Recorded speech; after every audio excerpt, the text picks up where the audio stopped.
But I don't really see why I should give this talk on life after death, because you've all experienced it so many times. If Baba's saying that we've experienced 8,400,000 human lives, that's a heck of a number of times that you have passed through what I call the golden door of death, because it is a golden door. You know, among Buddhists, they cry when a child is born, and they celebrate death. They say Buddhists are very realistic.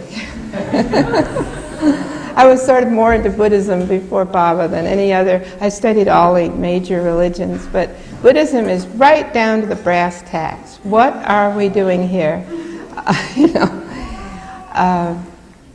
We come down and we go up, if you like, up and down, or in and out, or back and forth, endless amounts of time. And it's really important to think that this life in the gross sphere is only half of your life. It's only half. The other half is just as important that you spend on the other side. And I don't even like the expression the other side. It's not the other side. It interpenetrates in this world. I think modern physics has given us a better idea of that all these energy worlds interpenetrate. Like if you were a physicist now and you took a sample of anything here, it'd be just all whirling atoms and tremendous amount of empty space. That's how you could look at this whole gross sphere that way. And we see it just because we have these physical eyes that limit us to a certain vibration of light. We just see as we see. We don't see all that microscopic world at all. And most of you, I would say, don't see the other side, but it's right here. There are people in this room here who don't have gross bodies. They're here. They come to Baba talks, you know. They come to your meetings, and they're connected with us, and they can see us. And I thought I'd just sort of run through an average person and what happens to him. Let's say whatever age or whatever reason he drops the body. The cord is severed. In the Bible, it says the silver cord, the golden bowl is broken and the silver cord is loosened or cut or something like that. The golden bowl is your body, physical body, and that silver cord, which feels like a cord, is the connecting thread between the subtle body and your gross body, and chop. And in medical terms, that's really death, when that cord is cut. And what happens to most people, unless they're very heavily doped or drugged, is that they lose consciousness for a short time, and then they gain consciousness again, and they see and hear just like they did before. Their sense of taste and smell is gone. You can see and you can hear, and usually the person, let's say you were dying in a hospital or a bed, some bed somewhere, you see exactly where your body is. You wake up and you look at your physical dead form. And if you don't know very much about anything, average person doesn't, you'll stay on that view, just like Ray there has his camera fixed on a certain view. You'll have a certain amount of area around that you see, and you don't see beyond. And you don't know what to do. You're sort of stuck. First you see all your grieving relatives or the ambulance or whatever you see. And then you stay focused on that area. Unless there's someone on the other side who comes to help you move away, to change your perceptive area. And the way that works is now you're just a mental body and a subtle body. You have no physical senses anymore. So how do you function now? You function with the three senses. The two senses are very dim, the taste and the smell. And now to move, you don't have a physical body to move. You look down and you see that you think you have a physical body, but it's really an image projected by that subtle body. And so you seem to still be alive. And there are many, many thousands, millions of people who don't know they're dead. They don't know. They look and see, they feel normal, and they don't know they're dead. You see, that's a problem. I'm serious, it's a problem. But if some friend comes or helper comes and says, yes, you that corpse there, that's you, and you're finished, you're now on this so-called other side, now come with me. Then by their help you might move somewhere else. But how you would do it on your own is you imagine another place to be. And it's just like here now, you're going to leave the camp and you imagine yourself at Ontario Airport or something. You visualize that and you go there. Here you have to get in the car and go or something. There you just think about where you want to go. And this accounts for the fact that many people, if they're dying away from home or something, they'll immediately think of home and project that ethereal body, and it travels at the speed of light at least, maybe more. They'll suddenly be there. Because you travel at extreme speed, you know. If you thought, for example, of the tomb, you might do that, you'd be there after you've just passed away. But if you don't know that, or you don't think of a loved one or somewhere where you go, then you just linger in this area where you have died. And it's true if you come to a scene of an accident or a suicide, and I've had this experience, that the soul is still hanging around there. And you have to say, no, go on, move, go. And you usually call for help. This is one reason all religions, you pray for the dead, in the sense, I never use the word dead, for people on the other side, so that they can move, so that someone can come and help them move, because they don't know the simple fact of locomotion. And I'm trying to tell you, if you should, drop your body tomorrow, fine, great, now move, you move somewhere. And the whole world there is just like here, it's got endless amounts, like the Bible says, many mansions. I go to prepare before you many mansions, Jesus said. Where do you go? Well, if you have anybody on the other side who has any connection with you, and it can be one of love, friendship, hate, resentment, any threads of sanskaras will draw you to that place where that person is. And since they've been there quite a while, then they have created some kind of an environment. Again, the basic thing about the semi-subtle world, if you look in the charts and God speaks, you're not in the subtle world and you're not in the mental world. You're using the subtle body, not directly aware of the subtle planes. To do that, you have to be illumined. You're using the subtle body and its coating, so to speak, of an astral type energy body, so that you see the semi-subtle world, which some groups call the astral world. And in that world you can build incredible environments for yourself. It's all a mental world in the sense that you create your environment. Just like here, somebody made a plan to build this barn, right, or whatever it is. There you think of a structure, and because you're kind of using the energy, very beautiful energy of the semi-subtle, it'll create itself as a form, as really a thought form, which is all this is too, if you could see it, you think it's real solid, but it's really a thought form in the gross world. So people who have passed on, as we say, have created their own environments. Some create very beautiful environments because they have creative minds and their sanskaras are light, and some who are very heavy, have created these very, very dismal environments. They may have lived in a slum hotel the last years, they've been an alcoholic bum or something, and that's all they create, that's all they know. Or they go, what happens is, it's a very exact world, it's like a computer, which the whole world is anyway, very, very mathematically exact. You're on vibration plane X something, if you give a whole formula maybe. And so that's where you go. And that's the only place you can go. If you haven't raised your consciousness right here in the gross, you don't suddenly raise it because you're gone, because the physical body. Like if I took all my clothes off, I don't change. Filis Frederick is just Filis Frederick. Whatever her sanskaras and vibration and energy and intelligence, everything is just the same. Nothing has changed. Except I've lost a little bit of my sense of taste and smell.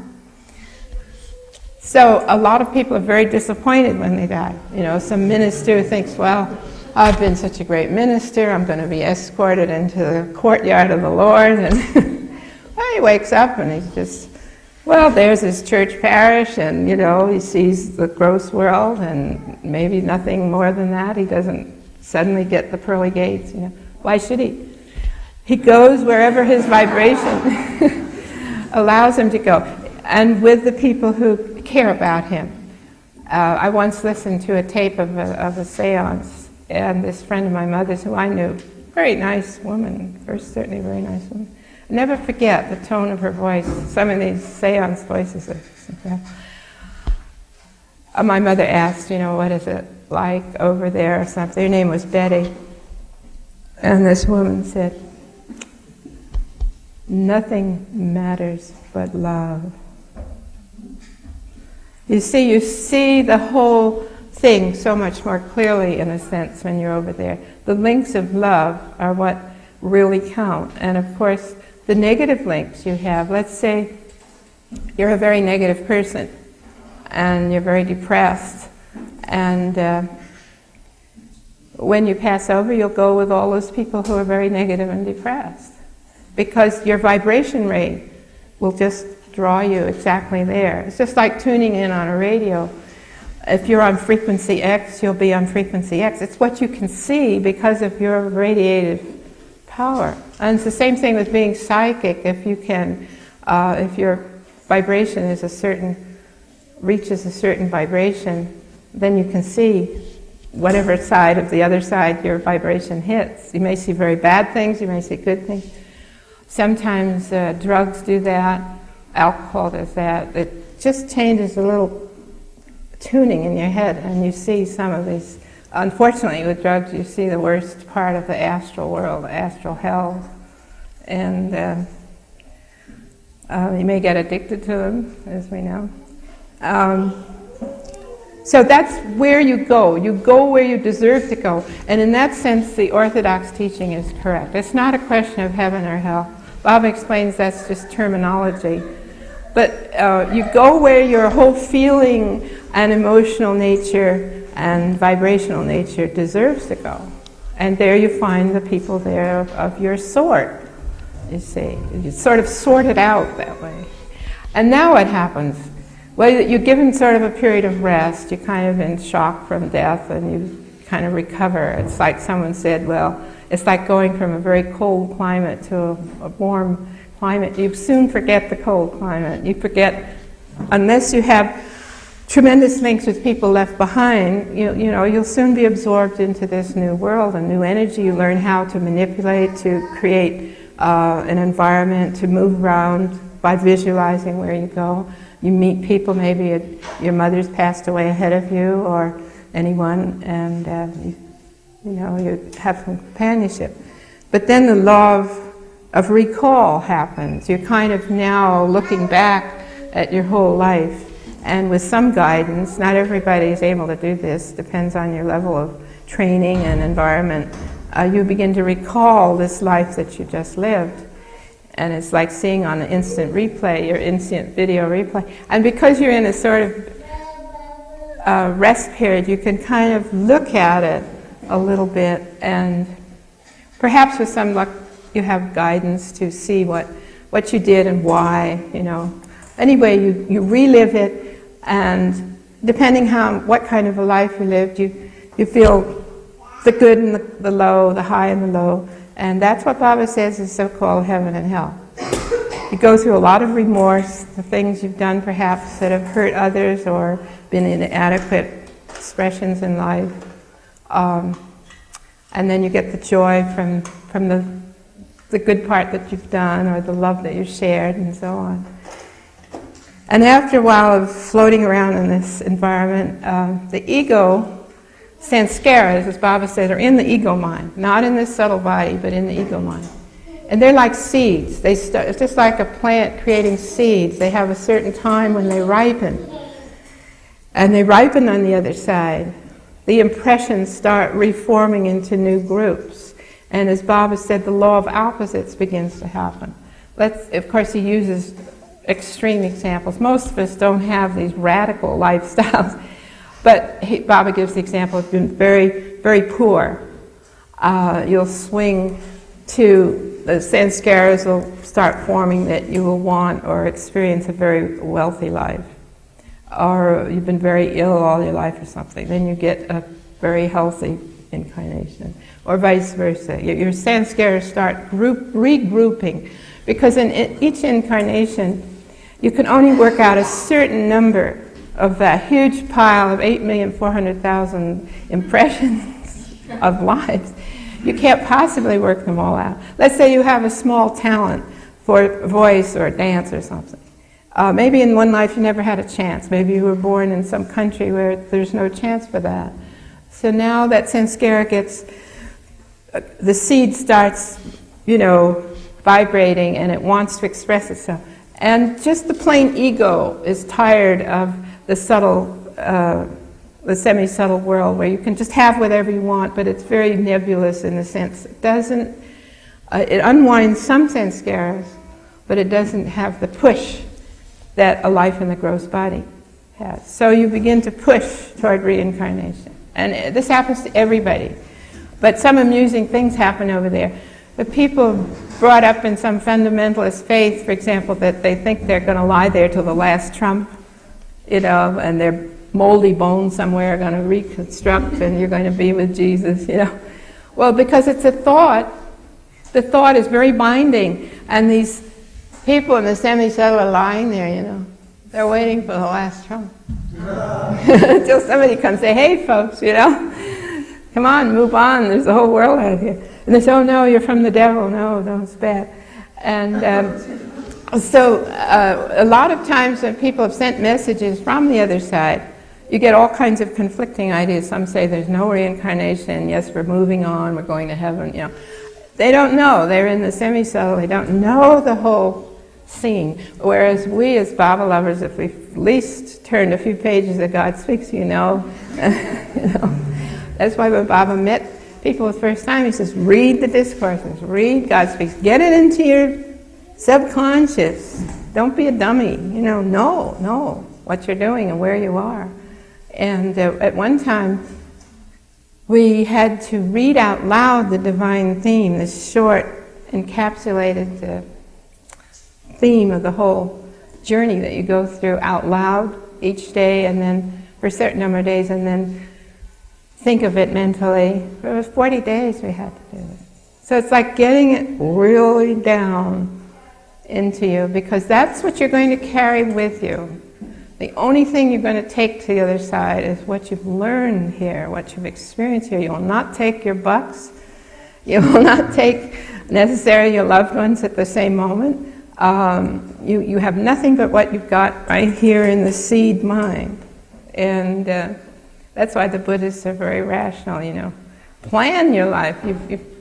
This is a stage you've got to learn. You're not going to drift. Unfortunately, another thing that happens, someone, and this is something maybe for doctors to think about, drug addiction is very, very critical because it plants a seed in the seed mind. And people who pass over with drug or alcohol addiction, even cigarette smoke addiction, they have this craving still. The craving is still there. And often in hospitals and terminal cases, they dope up the patients, and it's kind of a problem on the other side. They're still addicted, like you might be a cancer patient given tons of morphine, for the pain, and you're still addicted when you go to the other side. Now, some of you have read the Nothing and the Everything book, or which is it, the Everything and Nothing? Bao's book. And Baba discusses some of these facts, for example, about suicide and so on, which is a very special case. But the addictive person then hangs around in that very low area of the astral where people are, where it's easier to contact the gross world people. And an addictive person will hang around someone going through the same addiction. Like drunks will hang around bars where there are other drunks. They pass over and they're still addicted to alcohol. The drug addicts will hang around the pot users or whatever. So that's something for us on this side to think, because when you're addicted, you have all these people that, even cigarette smoke. In Mohammedan countries, when an alcoholic dies, they put a glass of wine on the grave every day, because they know this addiction. So the problem of the suicide is very special. Baba has gone into it at great detail, especially in that new Bao book. It's probably one of the worst decisions anybody can make. And of course, one makes it under great stress, or you wouldn't do it. Although there have been cases of people. There was one boy, someone told me about, who knew a little bit about Baba, but he wondered what it was like on the other side. He was going to try it, so he hung himself, poor kid. And so now he started obsessing his young friend, and it's a sad story, You don't have to know what's on the other side. You're going to experience it really quick. There isn't anybody in this room here who probably will be alive, except for the children, another 50 years. You're going to experience this other side. It's important to know about it. But the case of this suicide is that you've chopped off this karma. The interesting thing about karma is the sanskaras that have been chosen like a bundle have been worked out over the years, and then when they're finished, automatically you'll drop the body. And this accounts for some of these medical types that nobody can discover. The man's just sitting in his chair and he dies. It's because the sanskaras have finished. And the body will drop, even though there's no medical reason for it at all. And again, on the other side, why people linger in comas and stuff, medically, they should have been dead a long time ago. No, the sanskaras and the subtle and the mental mind are still there. And I had an interesting experience of that.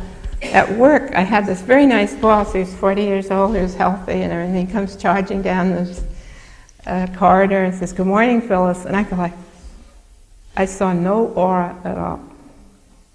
Just like looking at a corpse. All the color and life of the aura is gone. I was like, oh my God, it made me feel sick. I went back to my desk. I felt restless. I didn't know what to do. And you can't cite anybody. He went out and he watched an experiment with a gasless engine or something for Mattel. It exploded. He was the only person in a big audience watching it. A little piece of metal hit him in the heart and he was dead an hour later. He said there was nothing medically wrong with him. Boom. And that's it. And the same thing with my brother. I looked at him one Thanksgiving dinner and nothing there. He's still talking to me and everything, but the sanskaras had just gone. And he was, consciously very into life. He'd just had a baby and everything. Suddenly died, 3 minutes, he's dead. The sanskaras have quit. So there are no accidents. It's strictly the sanskaras have quit. And you can see it with the eyes that there's no color, there's no life. And so that cord has to go. And it won't matter how it happens, it will happen. Something will happen to make it happen. Even if nothing happens, you're going to die sitting in your chair. It's all on a computer that these sanskaras are finished. And it's the sanskaras that show in the aura and the colors. Even you may not be conscious that all your sanskaras are over. So, for that life. And then you go on the other side and you start rearranging all these sanskaras into new patterns, and then they must flower, like from the seeds they must flower. And you choose another life, another form. You're either male or female again. And again, Baba says you trade opposites. And sometimes you're so identified with the previous sex that in this life you feel that you're not the body sex you are, but of the opposite sex, and you have homosexuality, which is a problem because you're kind of mixing up your sanskaras. But going back to the problem of suicide, you see you have chosen X amount of sanskaras to work out, or has worked out the pattern X. And Baba says, for example, you might be living till 60 years old, and that's going to be the end. But now you commit suicide at 30. You've let the pressure of whatever emotional things drive you to that point. Maybe foolishly not gone for therapy, or help, called out for help, done something intelligent about it, and you kill yourself. Now, where are you? You've dropped the physical body, but you can't move on even into that semi-subtle world where I say where people are, and you can use the energy there to create environments and occupations and things. You wake up and you're like in a black box. You can't go forward and you can't go back. You've chopped your karma off at an inconvenient. And so what do? Baba says you have to work out those. Let's just say you were supposed to live 30 more years. Just imagine all the sanskaras you have for those years you should have worked out. Even like going to the bathroom, Baba says, or combing your hair or eating or anything. You have to work each one of those out through somebody else who's doing exactly that thing that you should have been doing. So it's agonizing. Supposing you're supposed to be a master pianist, I mean, you've got to hang around some master pianist who's like Chopin or something, you know, whatever, some particular thing. So it can take hundreds of years to work out. How do you know you're going to find somebody with exactly the same something? So you've done really a tough thing to yourself. And emotionally, you've dropped the body, which is a sort of an insulation against the extremes of emotional stress. You can go to sleep. You can take a pill, forget it for a few. You can't, on the other side. You're awake. You're constantly awake. And all that pressure of emotion that you thought you were going to get rid of by dropping the body, it's as useless as the most useless thing you've done. So anybody here who has the faintest thought, we all have gone through it, probably in some way feeling that way, don't do it. Call for Baba's help. Call up someone, you know, be real radical about doing something about it. And anybody who knows anyone who is seeming to head that way, anyone who threatens suicide or seems suicidal, do something about it. It's not true that those who threaten don't do it. That's not true. And I feel very, very close to that point. I've been suicidal myself. And we recently had last year in the group in LA, someone who left the group. We lost all contact with that person. They didn't, you know, come around anymore. And the girl did pass away. And it's sad. It's sad because she has to work out this kind of karma. But with Baba's grace, he says that if you believe in me, if you love me, then he will come and help and shorten this period that the suicide has to go through. Which brings up another point. Is Baba there waiting for you on the other side? You know, some people, and a few of them have been Baba lovers, who clinically died, you know, the heart stopped beating. I think Sandra, what's her name? I can't think. McGrew did. Twice happened to her. And she goes, they have this tunnel experience, you know, they go through the dark tunnel, which is really what the thread, the cord is giving you that experience, that stretching of that cord between the subtle and the gross, gives you that feeling of, because you can experience it when you astral travel. And then she saw a figure at the end of Baba, and he said, no, go back, you have work to do. And other people have had that experience, they see Jesus or, you know, some helper to say, no, you must go back, usually to finish out your karma in those out-of-the-body experiences. So I can't say what you experience of Baba, but with faith in Baba, I know he will, as he said, basically, he shortens that so-called hell state where you have to go reviewing, you know, all this nasty stuff, and gives you more of the bliss state, the average Baba lover. Let's say we're all average Baba. He has, for many people who have passed away, sent telegrams, so-and-so has come to me, so-and-so has come to me forever, so-and-so has come. It has different ways, and Mani did explain those There are 4 different types of, when Baba said, so-and-so has come to me, it didn't automatically mean God realization. It might mean a long stage of bliss on the other side and then you come back.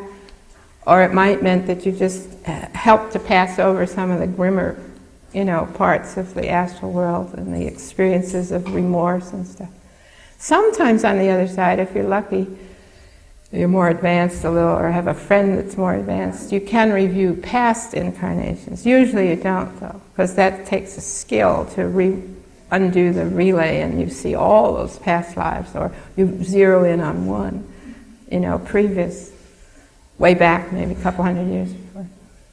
And because it's not necessary to know your past lives. You see what happens, it's just like when you make jam or make wine or something. You take tons of fruit, and you cook it down, and then you get this essence.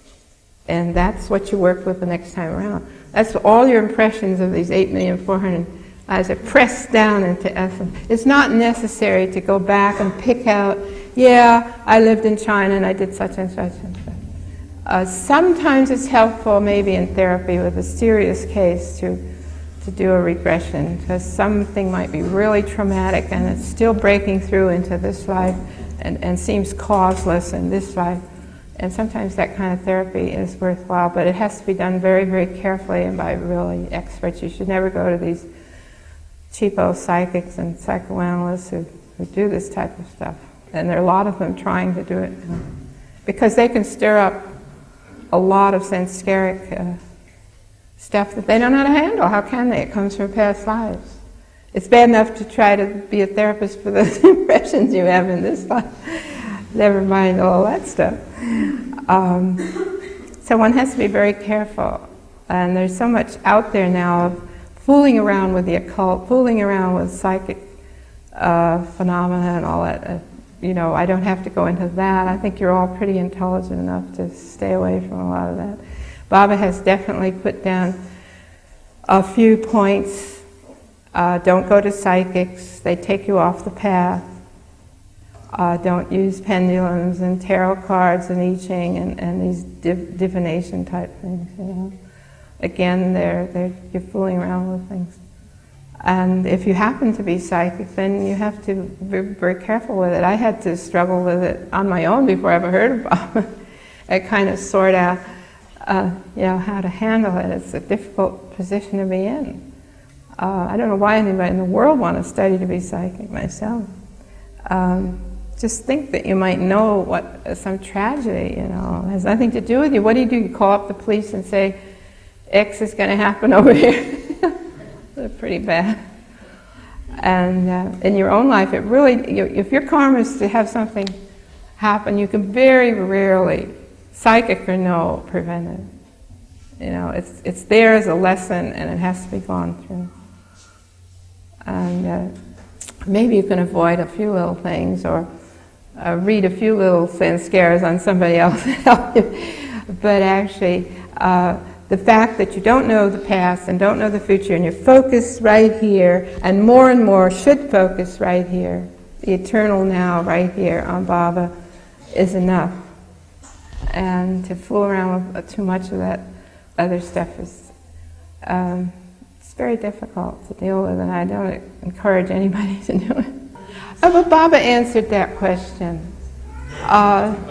What's the question? What to do with the physical body. First of all, it should not be done anything with for 3 days, because from 1 to 3 days it takes for the soul to detach from the gross body. So whatever you're going to do with it, don't do it right away. Or maybe in some climate you have to do something. But Baba did recommend the burial. That's what it's in one discourse thing I have. I know in India the custom is to burn, so that's their custom, but Baba did say burial. Yeah. Yeah, Fred. Filis, you've already talked to me a little bit about this because of my own experiences, but yes. You might elaborate a little bit on what happens when a very small child. Oh, that's drops interesting. their body. Yes. You see, when you see a so-called discarnate person, I refuse to use the word. Nobody, by the way, nobody ever has died. Let's get that straight. No human being has ever died. They've lost their body, yes, but they've never died. So you think of yourself when you first pass over as you physically were at that moment. And other people see you, like if you die at 50 years old and you saw the ghost of that person, quote ghost, they would look 50 years old. But what happens on the other side is you kind of go back in your mind to your prime youth image. So like when I see my grandfather now, I don't see him like I met him in life with a gray beard and stooped over. He's a young man now. He's got brown hair and blue eyes. My mother's young. Mother looks young. They go back to thinking of themselves, and that's the image world, the semi-subtle. So now a child passes over, and he sees himself as a small child in a small body, and his consciousness is still that of a child. And they have helpers on the other side, usually, able to, that's why prayers are important, to call for those people. And they take them to what would be like a kindergartner class where that age child goes. And again, he goes to the level where his consciousness is. If he's a very young child, 3 years old, he's like with the 3-year-olds and so.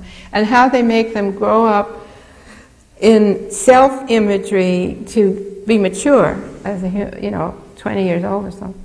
They gradually introduce them to older children who are still projecting their older body images. So the child grows up by thinking of himself as being bigger and bigger. And they work with them and play with them and do some educating for them until they start reincarnating. Yeah.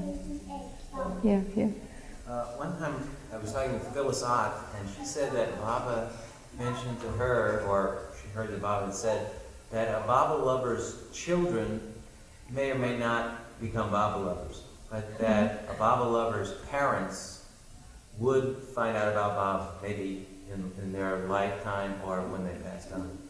Oh, that's interesting. I haven't heard that. You haven't heard Hey, Baba did say about families, I know one thing, that whatever they feel about you, let's say they don't even agree with you being a Baba lover, because they've heard about Baba through you, they will eventually come to Baba.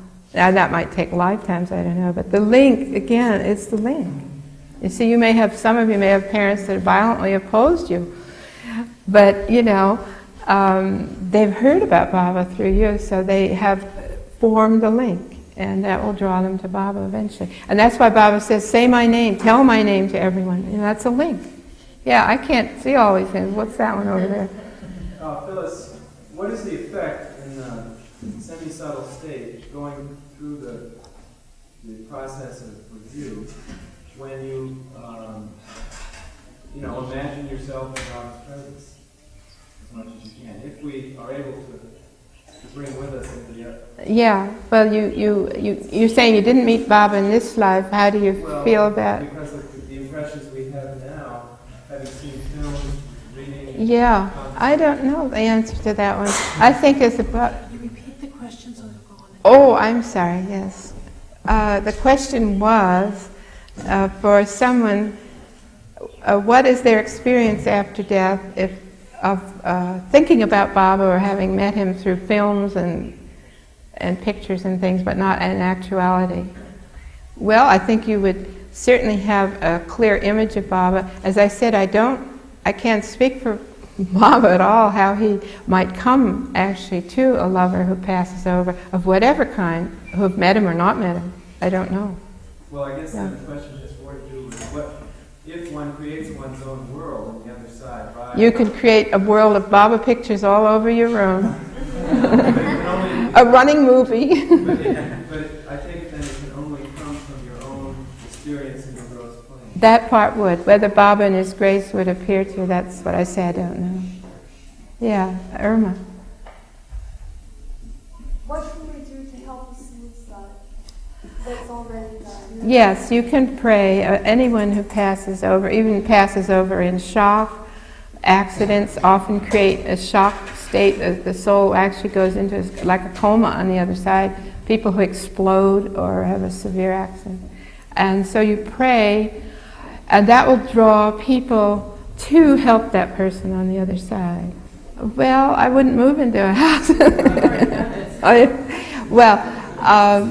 Do you experience that soul being there? I have a feeling there might be something going on. Well, there'll be a bit. There's always where there's been severe things going on in any house, drug abuse, suicides, very severe illness, all those vibrations stay in an atmosphere.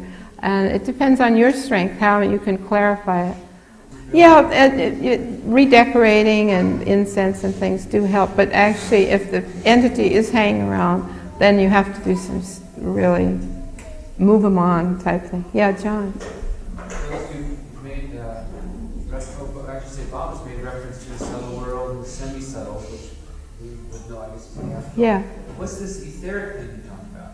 Well, different groups have started up different worlds, names for, they don't know that much about it anyway, and they label everything astral, everything etheric. Baba uses the word semi-subtle, and I try to keep using that. It would include what everyone else calls astral or etheric. There's the energy there. It's a fantastic form of energy. You can create anything out of it. It's like you want to create a symphony, you'll hear the symphony, you know, or you want to create a room made of total roses or something. It's a wonderful energy world which responds to your creativity, and that's another point so many people make who know about this. Keep your creativity going. And because learning to create, to project, to visualize is very important. Otherwise you'll be in somebody else's little gloomy $1 a night room. Yeah. Yes, Tim. What do you think about what Baba said in his wish about, say with my divine authority that whosoever takes my name will breathe in his last come? Oh yes, that's very important. I'll repeat the question. Baba says, if you repeat my name at the moment of death, you will come to me. And again, there's variations on the come to me that Mani has explained. And it's very important, most important thing to say Baba's name. But he said again that you won't do it unless you practice constantly now, because death is a serious traumatic thing. You don't know where your consciousness will be. So if you're saying it even in unconscious, like people have died in coma saying Baba's name, you know. And that is like, I always think of this like, you have a tremendous rat maze, you know, and there's only one little escape hatch way over here, and you're running madly through this thing to try to get out. Saying that word of Baba's name, and of course, any avatar's name, God's name, but the most powerful is MeherBaba. You immediately get to that escape hatch. But you have to do it at the exact moment and the exact way with a tremendous strength. But it can be done. It says that in the Tibetan Book of the Dead. If you say the name, you think of the, whatever it is, the clear light, strong enough, you escape out of the whole rat maze. But that takes real skill, and you have to develop it, yes. Well, then you sink into your unconscious saying Baba's name. And have people around you repeating Baba's name. That's why they have the Egyptian Book of the Dead, the Tibetan Book of the Dead, and maybe other cultures. They sit by a dying person and say the prayers, so that it's going into the unconscious of that dying person. Yeah.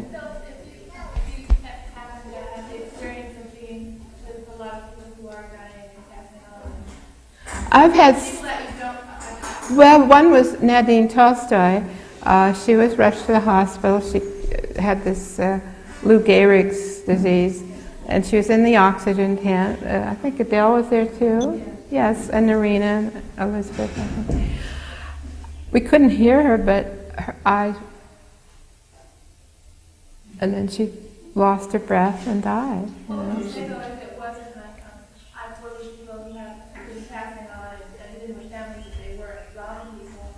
What would your responsibility be like? What would your prayer be? Sometimes it would have to be pretty silent, and yet. Well, my mother wasn't, quote, a Baba lover, though she did come to meet Baba. And I sat with her, you know, in her last moments and just thought of Baba and said under my breath, MeherBaba, MeherBaba. I can only hope that it had its effect in helping her on the other side. Now, if she said it, that's different. You have to say it to make this leap. You're not, You can't say it for someone else to get realization through saying to others. Questions here in the back. Yeah, I'm sorry. Yeah, way back there. Hi, if we're responsible for the care of someone who's terminally ill, or if we ourselves want to choose the kind of medications that are given to us when we're unconscious, what would we avoid for the pain or? I don't know. We don't induce that drug. That's a big medical question today, and I don't know. I'm not a medical person. I can only say you take responsibility for yourself. I don't know what you can do for relatives, or what the doctors will let you do. I don't know.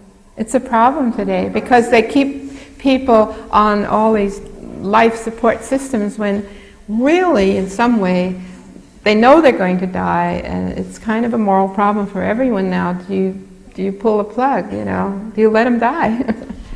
So that they can pass over in a more peaceful state. I was referring to a case of where the person wanted to go, but they kept giving her a lot of drugs. Are there certain drugs, for example, you wouldn't want to give her morphine, but would I don't know. medications not cause that same thing? Like, is there? Oh, non-addictive. Yeah, well, that's why I say some medical person has to answer that. They'll probably, when they get more alert to the fact that a person is going through a life transition and not death, they're going through a transition. Just like you assist a baby getting born, you should assist somebody to the other side. And when they get that straight medically, I don't know, with Baba, then they might do something more about what types of drugs they give. Yeah.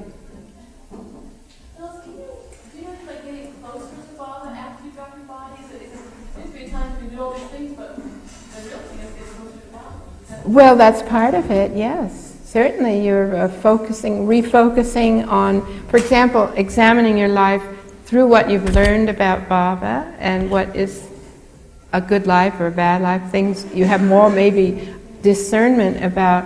For example, how you've hurt someone. If you're a Baba lover, you're probably more sensitive, let's hope, and review it in that light of Baba's teaching. And also, your love for Baba will draw you to where other people who love Baba are. You see, that's very important. That's why I said the links are important. Supposing you're a Baba lover, you know, you didn't care about anybody else, you're off on your mountain or your desert or something. When you die, who's going to be there as a Baba lover? You know, to be there. Yeah, Mike. I talked to you once before, and you were mentioning something about when people die, they feel a lot of the experiences that they had when they had a body, only these experiences are much more intense because they no longer have a body. That's right. That's what I'm saying. Is this actually a process of reviewing your life? Well, it depends on your state of awareness, your development.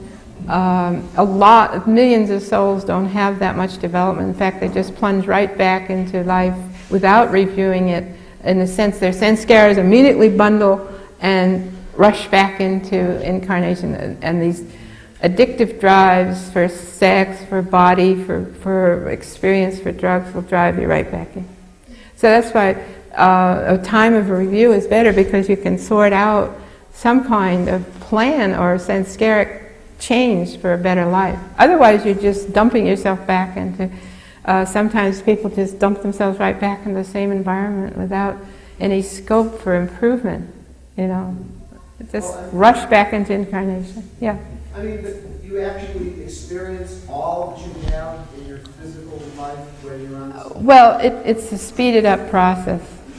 It's a very, you see, time over there is totally different from here. So you can't say how long it took by our sense of time. But you're reviewing the essence of what you've done in your, let's say you live 50 years, you go through the whole thing. Well, let's say someone is like a reformed alcoholic or a reformed drug addict. You go through what you did with the drugs and everything before you reformed. You go through the whole thing. You don't skip. Yeah. Along that same line, the intuition of a person, where does that develop? Is that developed by reliving those experiences? Well, intuition is just, like I say, concentrated experience. And you're developing it slowly through many, many lives. You see, Baba gives on the chart instinct, reason, intuition. Intuition is above reason, and reason is above instinct. Well, let's say you've had 8,400,000 human lives. You supposedly have some reason. Although it's important to develop your IQ. You know, why did Baba tell us all to study and go to college and do? You know, he didn't say just sit on your butt and pray all the time. You know, you've got to develop your talents, your intellect by experience. He's not for dumping reason. But the intuition comes, it's really what other people might call conscience too, by learning the hard way. How do you learn not to hurt someone else?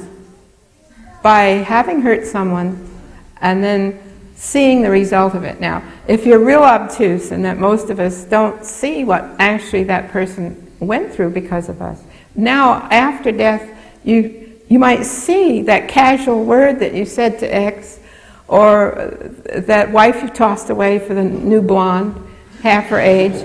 You know, what she went through, you have to experience that. Suffering that you caused to someone else. And that will develop your conscience. And when you come back into life, you'll have more mercy, more conscience, more intuition about what you're actually doing. See? But it's a long, long journey. We're very stubborn and very obtuse and very dumb. Yes, Steve? You were just mentioning how you can go very quickly back into another form. And it's kind of on a negative level, but it can also be positive. It can be positive. I don't mean that. Yeah, like Baba said, those men, and this is on both sides or all sides of the war, World War II, that through Baba's grace they would reincarnate very quickly. They wouldn't have to linger on the other side. And so some of the Baba children, some of you, may have been actually in World War II. You know, you came back. Jai Baba. One more question we have time. Oh, right here. When I think of what I should do with this life, I think one of my biggest goals and fears is that when I come back again, I will know about Baba right away. And so when you're up there, like gathering your 10 scars to come back down, how can you affect the process so that you know?